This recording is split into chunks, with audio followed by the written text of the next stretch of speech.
Yukon's longest-running newspaper will soon be turning its last page. The Whitehorse Star is shutting down after more than a century of covering the territory. Linda Ward is here to tell us more about this. Wow, so this is the end of an era here. 124 years. It started in 1900 as the Northern Star.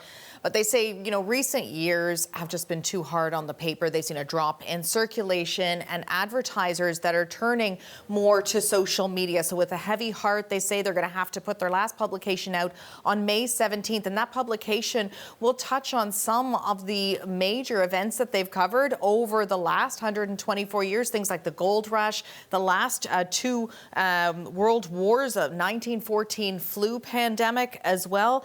They had been trying over the last several weeks to come up with a solution that might have seen some local residents even buy the paper, but there was no deal. They had been asking local residents as well to give their thoughts on how the paper could be saved. Back in January, CBC spoke with a former reporter and editor at the paper who was working as a consultant for the Star. Really value and cherish the Whitehorse Star. It's been publishing for 124 years, which is amazing. And the other thing is it's independently owned. It's locally owned. It's not owned by a chain. And every dollar spent on the Star stays in this community. It's a remarkable thing. It's a rare thing in Canada.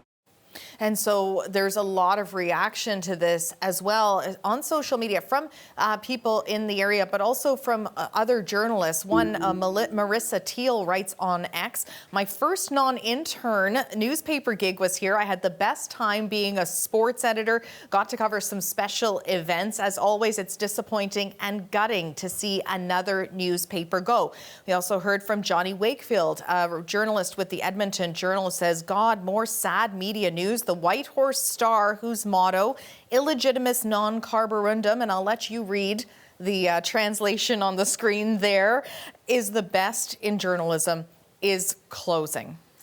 Like Marissa was saying there, another newspaper. I mean, the Whitehorse Star, it's not alone in the challenges that it's facing on the advertising side of things and also in how people are consuming news these days. Absolutely. And the folks over at Toronto Metropolitan University School of Journalism have been doing a local news project. So they've been measuring this over the last number of years. We have a graph we can actually show you that will illustrate sort of what the media landscape has looked like. When you look at this graph, the red bars there, more than 500 local news outlets have closed across Canada since 2008.